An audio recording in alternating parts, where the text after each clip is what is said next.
So what I'm seeing is a diffusion and adoption of the product that reflects how we work, think about work, and how, more importantly, how we live, right? And that's the part that I'm excited also to dive in here, artists, that how when people start having these conversations, so it's the divide between what work and non-work is, and I think that's why I'm not surprised.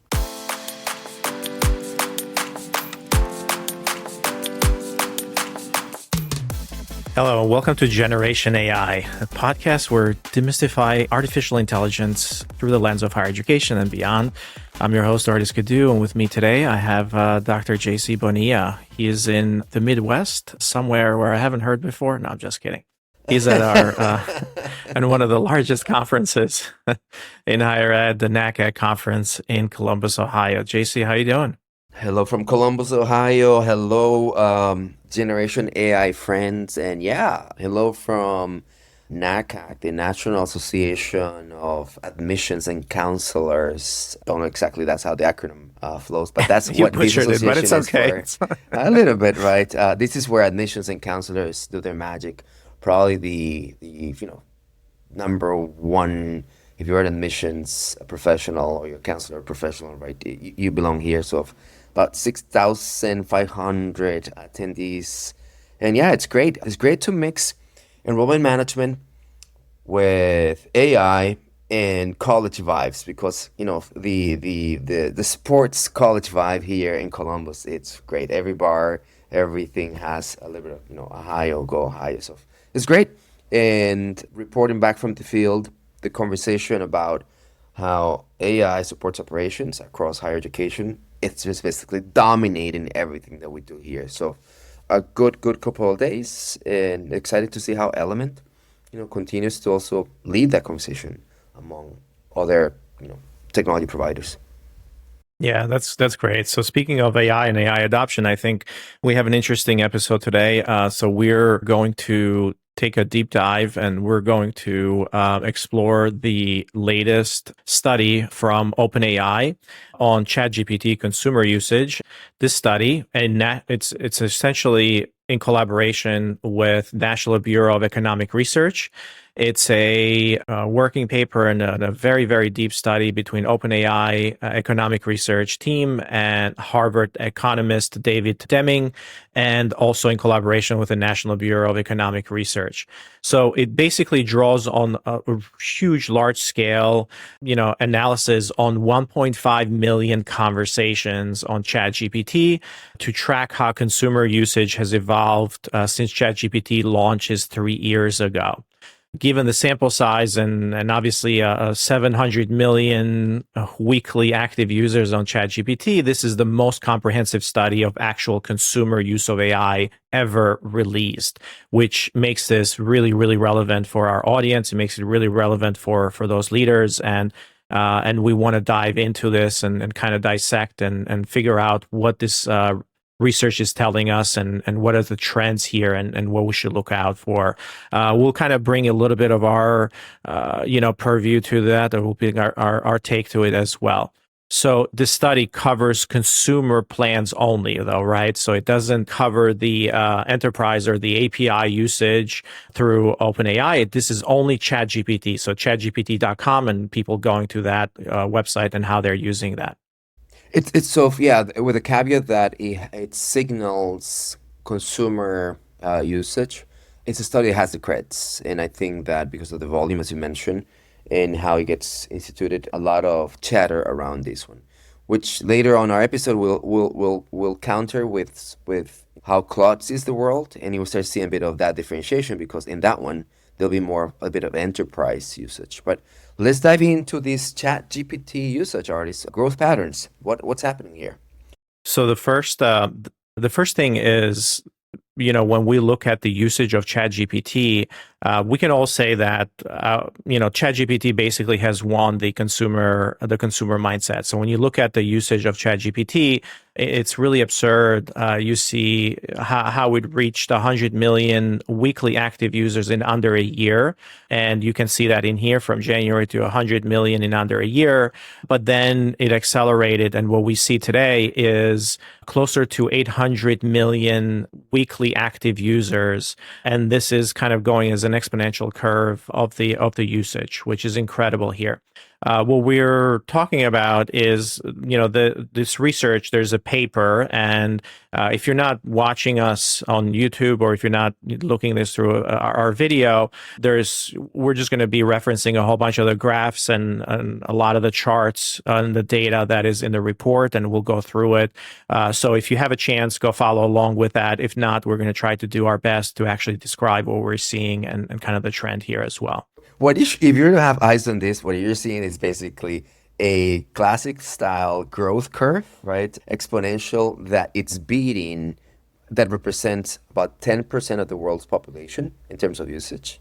And it's outpaced any technology out there, internet included. So if you don't have eyes on this, you're just seeing a classical growth chart.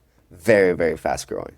Yeah. So one of the other things that we're seeing here as well is not only has the active users, so for example, this is how many people are actually using it, but also how much are they using it? Like, what is the interaction? And what you're seeing, what we see is that the message volume, the daily message volume from ChatGPT consumer plans, like that has accelerated tremendously as well, and has grown even faster than the user count.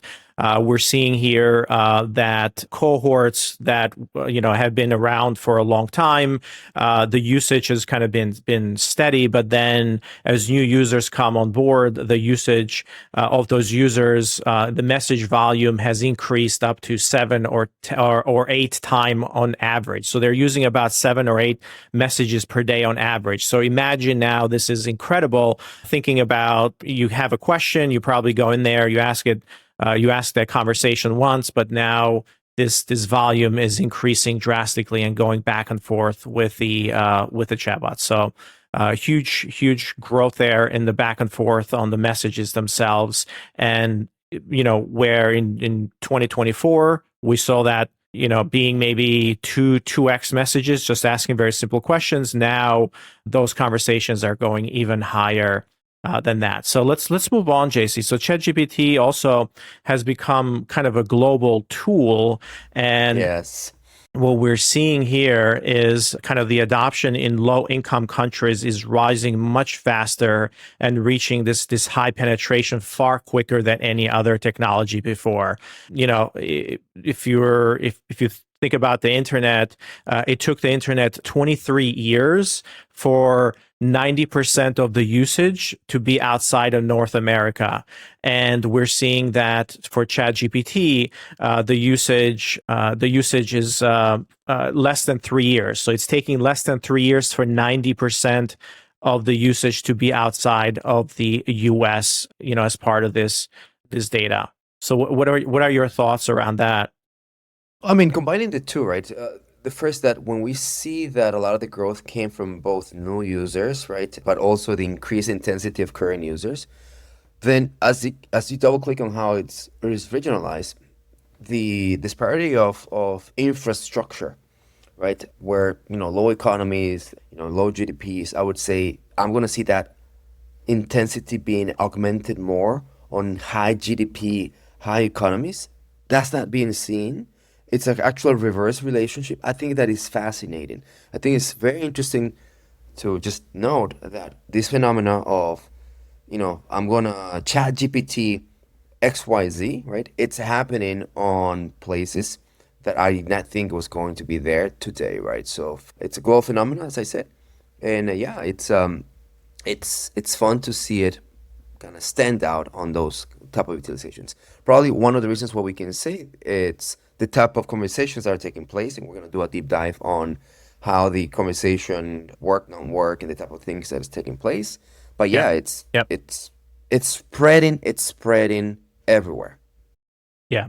Yeah, that's for sure. And one of the things what that means is that the consumer behavior. So what we're seeing, for example, in terms of finding answers or people, like how people are using ChatGPT, we're if you're an institution or if you're a business, the acceleration is happening around the information finding and how they're finding your brand and how they're doing research and how they're actually getting answers. So because this acceleration with the internet, it took a really really long time for the world outside of the US. If you're a business, or if you're recruiting students, or if you're working internationally at all, or if you have some kind of audience or a brand internationally, it makes it even more important that your strategy to produce marketing, that you're going to appear on all this search, this answer engines, right? Because we're seeing the usage tremendously accelerate outside of the US. So it's not just a US phenomenon, it's outside of the US as well. And of course, just assuming that those folks outside of the US are using it for a lot of the tasks around, translations and ideas and so on and so forth. All right. So moving on, there's earlier on, fewer identified as women users on ChatGPT. There was about 37% of them as users and this is essentially pulled from the data on conversations, and this was typically feminine names, right, in January 2024. So they don't know, they don't ask for your gender when you sign up, but based on the names, it's like that's how they pulled that data together. Whereas now it's at 52%. So this is as of July 2025. Obviously now, we're recording this conversation in mid of September, but just a couple of months when they pulled this data. So there is equal usage between men and women using ChatGPT today. Does that sound surprising to you? No, because it sounds healthy, right? So point number one, intensity of growth, worldwide representation. Then you start talking about how does it break across equality and inequality. This growth is actually catching up with the inequalities of the world. In low infrastructure type of places is taking a hold. So how it all levels out, that this 50-50%, right, 50 male, 50 female, assuming that the methodology for making the assumption there, it's a little strange, but anyway, it reflects the world population. So what I'm seeing is a diffusion and adoption of the product that reflects how we work, think about work, and how, more importantly, how we live, right? And that's the part that I'm excited also to dive in here, Ardis, that how when people start having these conversations, so it's the divide between what work and non-work is, and I think that's why I'm not surprised. Yeah, so one of the top results that kind of piqued my interest as part of this was, so we were going to go into essentially what they call the user intent. So they're saying that based on this research, it says existing studies on the AI usage, they focus on the economic impact, and that's essentially what we're going to talk about on the Anthropic. Anthropic does an economic impact index that we're going to take a look at and see how that correlates to this. But essentially, generative AI is highly flexible technology, and also it's getting used in many, many different ways.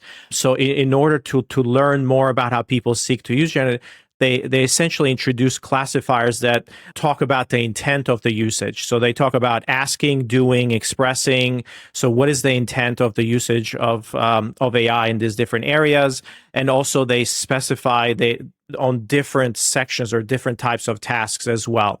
But when you look at it, the distribution of use based on the one number that I would love to kind of talk about is this idea that the tasks that people are doing or asking about or expressing, they are work related versus personal and non-work related. So when you look at that number, work related usage is down from 47%, earlier to now only 27%. So over 70% of the usage of ChatGPT is personal usage or non-work related usage, which is incredible because we're pushing enterprise adoption. We're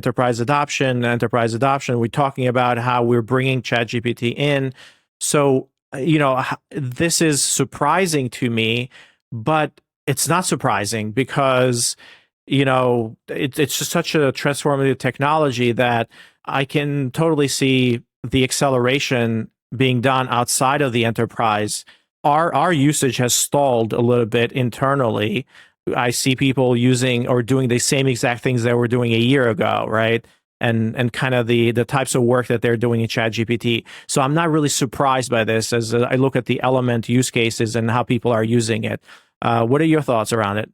I was surprised, and similar to what you said, and then you kind of go through your logic model, it makes sense. Number one, right? Most of the public debate and most of us thought leaders in AI, we just pin down the impact of AI on productivity. Specifically, the economics of AI are going to be around uplifting work productivity.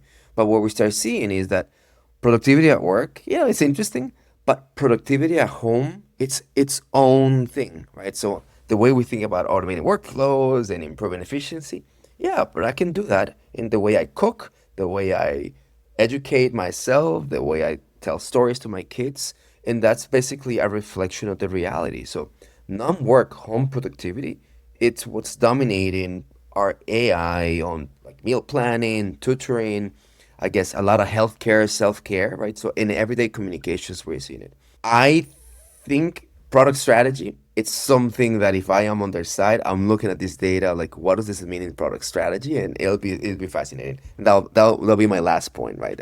Product strategy and what it means, because the emergence of home productivity, it's a thing.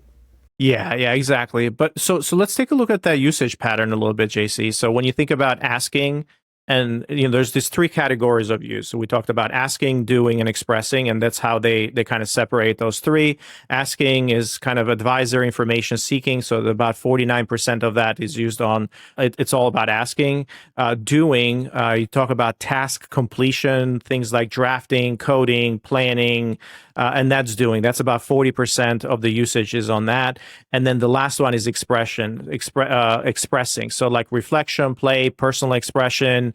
One of the things that they left out is kind of these like personal characters or people kind of chatting with ChatGPT about their self-expression and so on and so forth. So they didn't really like the companion part of it. They didn't really add that in here as a use case. But so those are the three areas. And then when you look and you break those down, and this is perhaps one of the things that's even more interesting. You're looking at the breakdown in here. You see these different categories. So you see categories around seeking information, self-expression.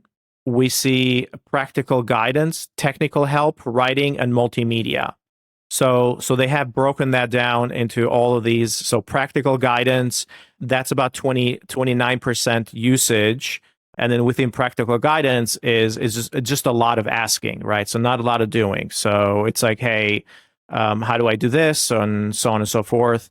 The second highest category is seeking information. So it's up from 18% a year ago prior. Basically, this is due to the improvements in research and the search features that were added into ChatGPT. So now it goes in and pulls information. So this is yet another data point that 1/4 of the usage is in seeking information. And this is up tremendously between last year and this year. And it becomes even more relevant now when you start thinking about your brands and how people are finding information on what kind of things they're going to ChatGPT about. So your brands need to be in there. So if you're looking around and you're saying, hey, what's the fastest growing channel? Well, it's actually ChatGPT, or it's actually this generative AI tools. The third one is writing, with about lower than seeking information to about 24%. So this is in steady decline, and maybe because users are discovering different use cases and they don't use it for writing anymore. So the other use cases are kind of taking over this particular one. The last here is multimedia. So I don't know how many of you are using ChatGPT to create images, to create video, or to work with basically analyzing images and photos and so on and so forth. But this has a significant spike after the image generation models. So it peaked at about 12% during when, I don't remember, you remember 4.0 when it was announced, 4.0, when now you can create images, and it was amazing at creating images. And we saw the Studio Ghibli, fad that happened, and that was really, really interesting. But now it's down to about 7.3%. So this was it's still very, very high, but now people are still using it for multimedia, and hopefully OpenAI kind of comes up with better image models as we move forward here as well, and starts integrating some of the video work in here as well. This data that ChatGPT usage, non-work related 70%, right? It's fascinating because I want to bring the conversation to economics and the impact of what we're seeing in these intents, right? There's this hidden economics that AI is supercharging, right? So AI is supercharging this hidden economy that is happening at home. GDP does not account for home productivity. GDP is a reflection of how economy is manifested, and we've been trying to pin all this impact of generative AI and whatnot to economic standards. But it's so clear that these intents are unpacking a way for productivity to be gained, and the quantification of it, it's nuance. I'm really excited about what this means because yeah, it's I'm all about surplus nowadays, and there's so many other things that are, you know, coming out and starting to unpack. A new definition of impact probably is going to start emerging as it relates to GDP plus hidden economies at home. Yeah, yeah. There's a quiet generation. There's a quiet generation becoming more effective, more productive, but it's within the confound of the non-work environment. Love it. Generation AI. I don't know. I don't know about. So the whole idea that we've been pushing and talking about is how has this, adoption fitting into our enterprises, making things better, faster, more productive for everybody. But we're seeing the usage of ChatGPT, this assistant, becoming more and more popular as consumer applications. So, the IT departments are pushing licenses of usage and so on and so forth. I don't know what the usage is there. Like, I don't know how they're measuring the effectiveness of those licenses. So you deploy this pilots, and no wonder we saw a 95% failure rate when MIT did their research on this pilots, AI pilots. So if companies are doing their internal pilots, the failure rate is pretty high. So I don't know if that has a correlation with this, to be honest, but something to think about as we kind of move forward. OpenAI, one of the things that they really downplayed was this emotional support and therapy use cases, which other studies like the Harvard Business Review cites as dominant, possibly for, I don't know, like they didn't probably get into it, like categorization or reputational reasons as well.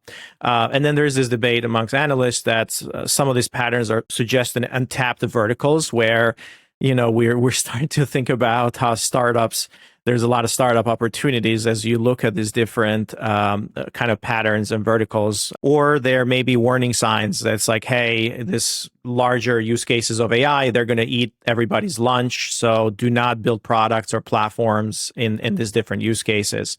But speaking of use cases, when you look at like the granular use case insights, tutoring and teaching, there is a high demand there, about 10% usage for that specific use case, tutoring and teaching. So on-demand teaching is really in high demand in terms of these services. So if you think about, hey, where do we build more products? Higher education is kind of ripe for that. Like, we need more ed tech companies and products to be consumer friendly because there's just a lot of demand for it right now, and you can see it based on the usage data. The how-to advice, another one around 8.5%. So there's some potential there for new products to come online and help out. And then when you think about the personal writing and editing, that's about 18% of that use case usage. So there's this, I can see this big demand for AI copilots across different sectors, for example. And in this case, is like sales or legal, HR. Obviously, we're seeing it for ourselves in here, where we are adopting a couple of different copilots in here, like meeting copilots, and how do we build certain GPTs that you can write better, and so on and so forth. So, I mean, every distinct usage bar on the charts that we were showing kind of represents a possibility, an opportunity for new products in here, because people are using it for those things for sure.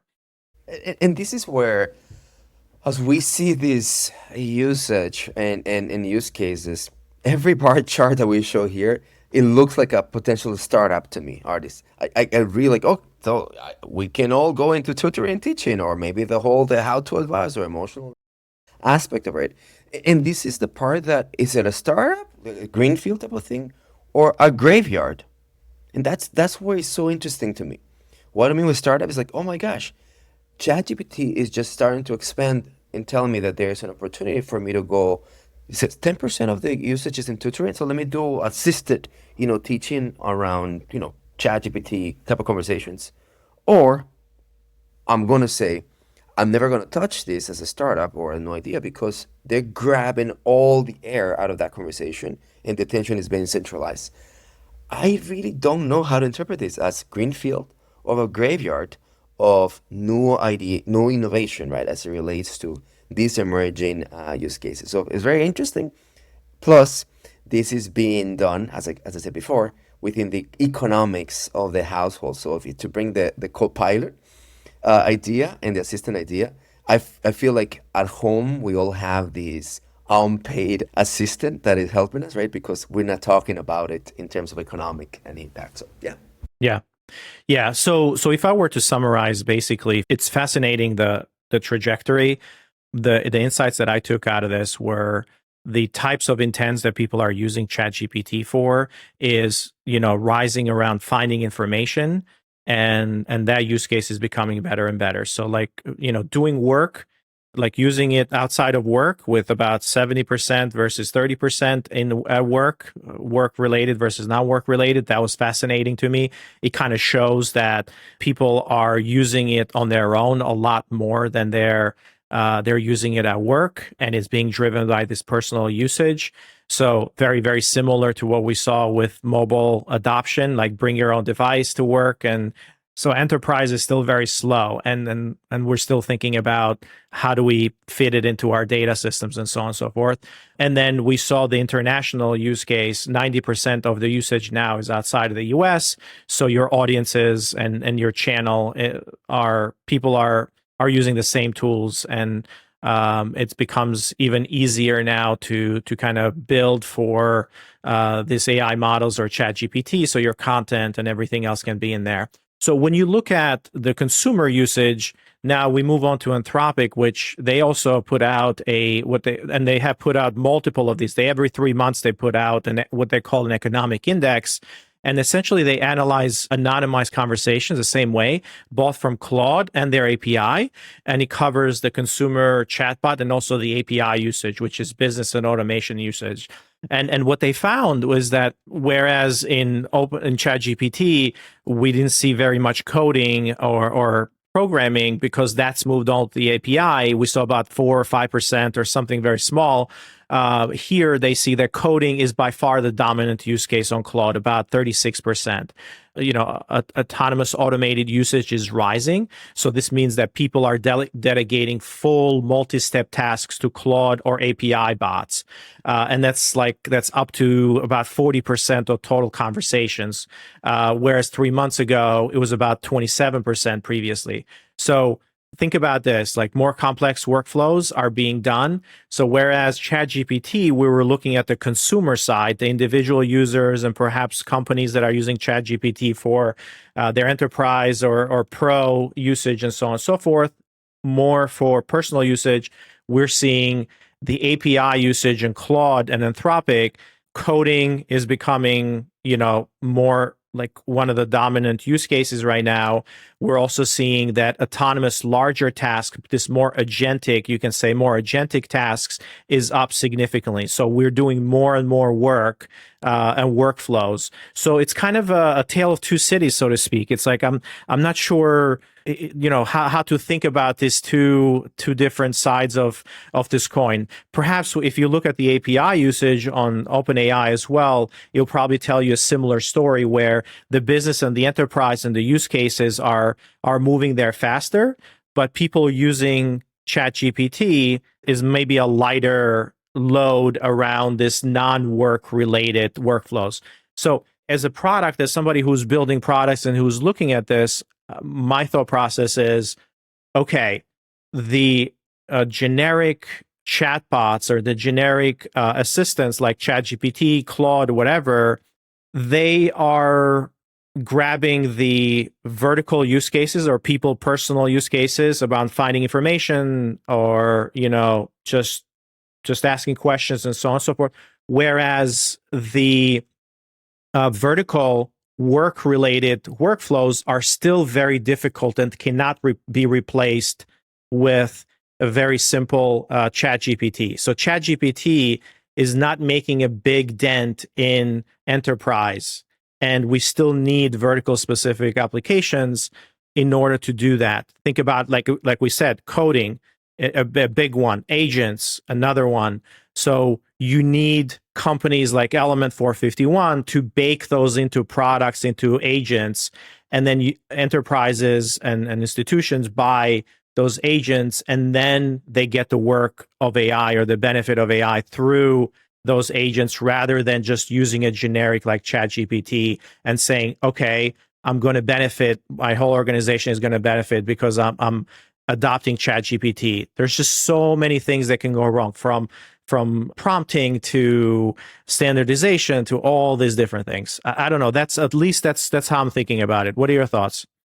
So, starting with your analogy, two coins, I tell two cities. I know that the methodologies are different, but I see this as a one whole story, right?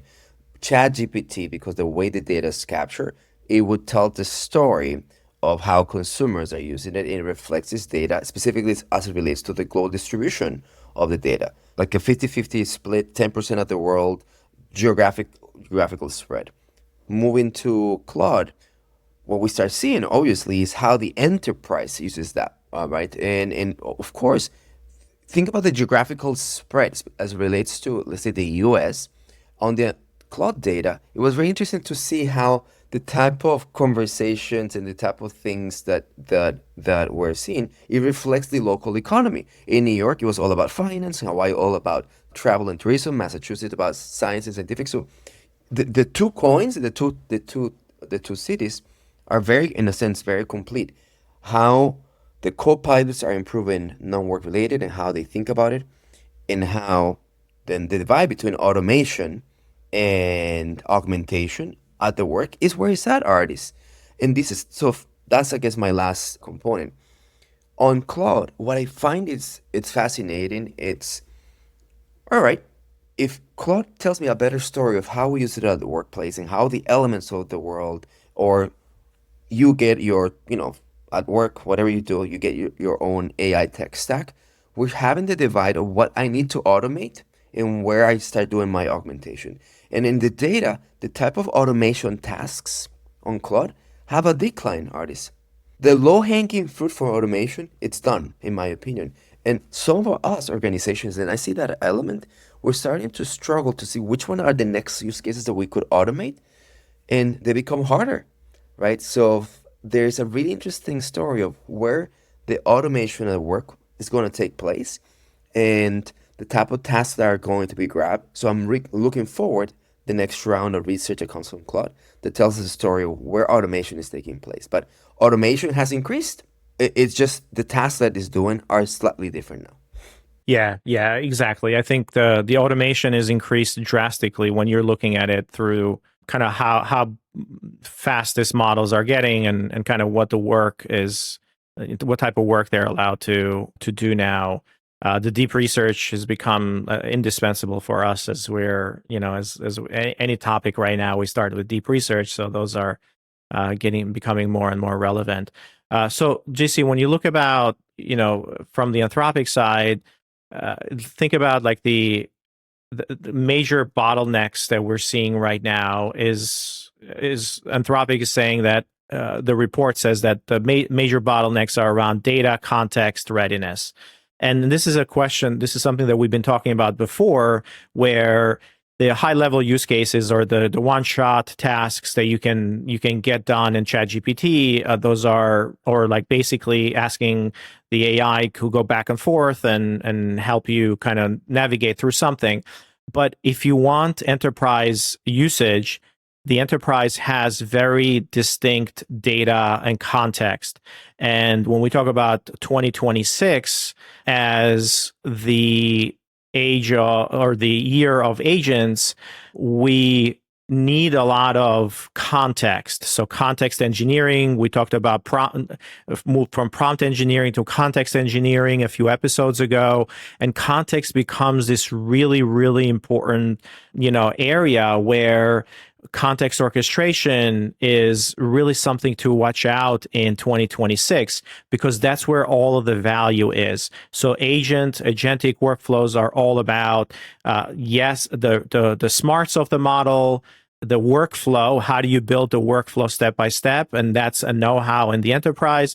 But then it needs the context. Context is super important to answer questions, to understand what the data is, to do the analysis, and so on and so forth. So that's the proprietary part that's a bottleneck right now for a lot of enterprises, and they're not really set up to do that. I just to add to your point, this seems to signal there is a saturation point, right, of automation, right? But it's specifically seen on the data. It's on business operations and finance. So budgeting, reporting, like those basic analysis seems to be grabbed either by agents or super fun AI workflows. I think what we are starting to see now, and this is where MCP protocols, things that we've been talking about here about connectors, is where it's going to become really interesting. And that's probably what is going to be the counter to this bottleneck effect. As you have data connectors out to your ERPs, live data, other new work streams and automations will start unfolding. I'm expecting the data connectors and the ecosystem to be the unblock, if you will, for these potential bottlenecks, right? So it's excited to see it. And I've just been seeing a ton of native connections. We spoke about how, Jira and many other places now are natively going into, the ChatGPTs of the world. So more of that is going to take place for sure. Yeah. There is some really interesting chatter that's happening overall in X and some of the folks that we follow. So I wanted to see if we can spend maybe just a couple of minutes wrapping this up. But some of the leaders in kind of X and the chatter that's happening out there, just this major theme. So let's run through this.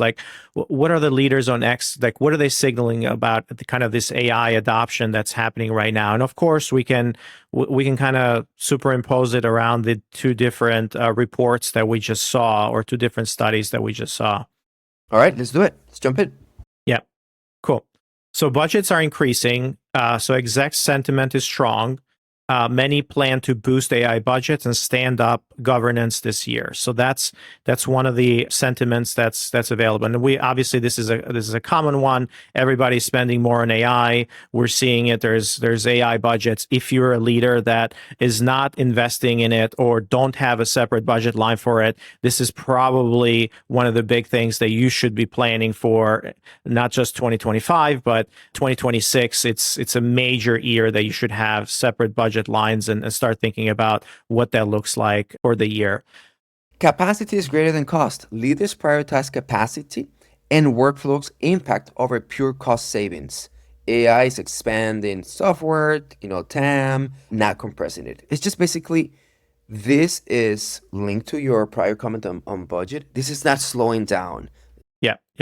So agents are really moving from buzz to production. So we talk about, 100%. We've seen things like the MCP, Claude with MCP, Gemini agents. We've seen Agentforce, Copilot, Element, Bolt.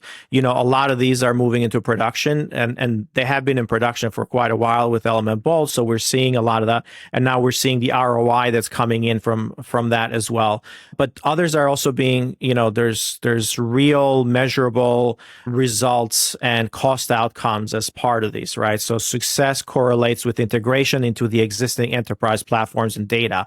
Super, super important. So agents are important, but the success correlates directly in how they're integrated with the existing enterprise platforms, which obviously, I'm a little bit biased around this, but you can't, agents that are that are just point solutions don't have the context, they don't have access to the tools. So they're it doesn't matter how smart the models are, they are not going to perform as well as agents that have access to the context, to the data. They're integrated directly with a system of record, like our Bolt agents are. Obviously, that's a, we have a particular point of view on that.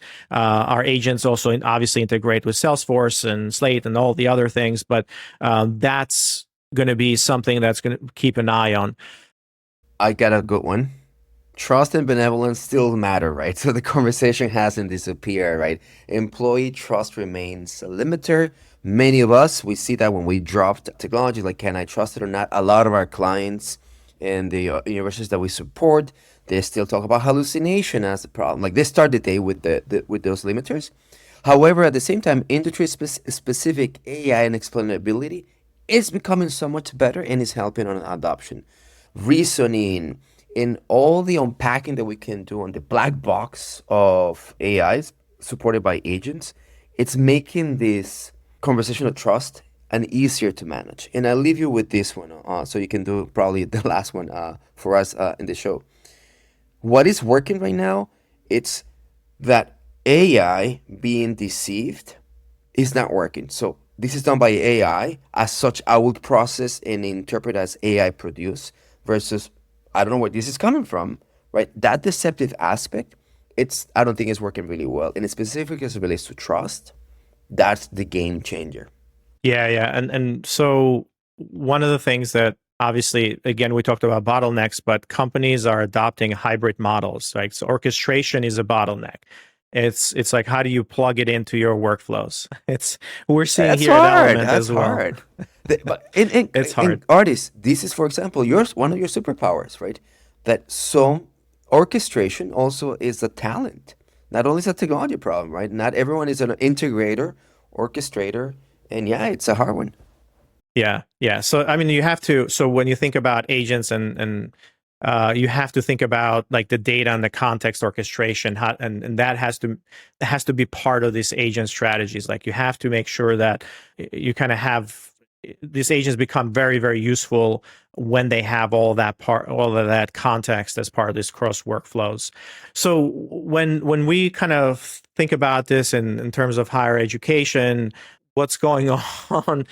What we're hearing is there's again, the adoption is slower. There's a minority of institutions that see themselves as AI leaders, and kind of many feel behind a lot of their peers.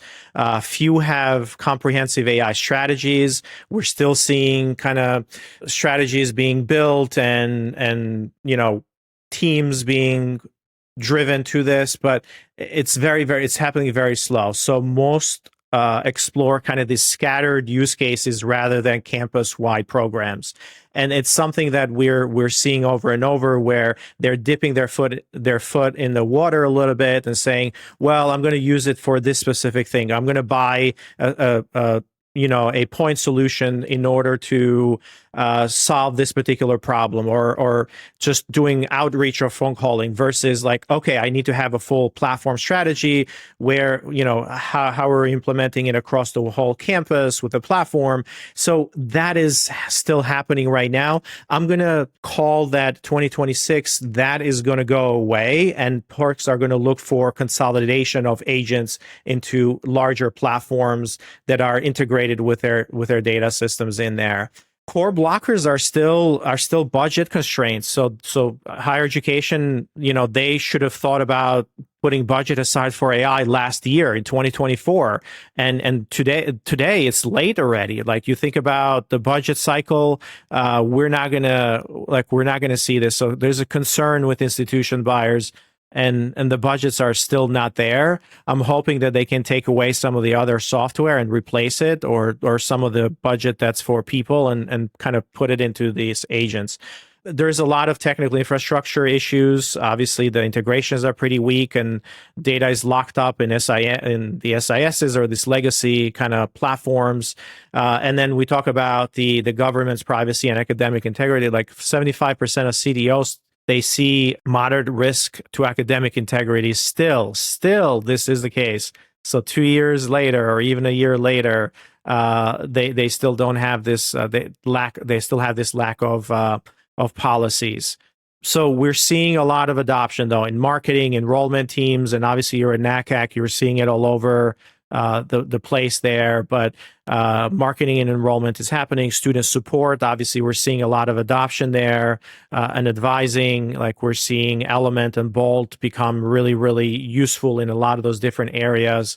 And of course, talent in higher ed and talent retention, there's a lot of pressure around that. So somebody who's really good in orchestrating these things and putting AI together, there's not a lot of incentive for them to stay in higher ed right now. So staff retention, it's still a big problem in terms of the adoption and how these things. We're seeing it ourselves. A champion that is forward looking comes to Element.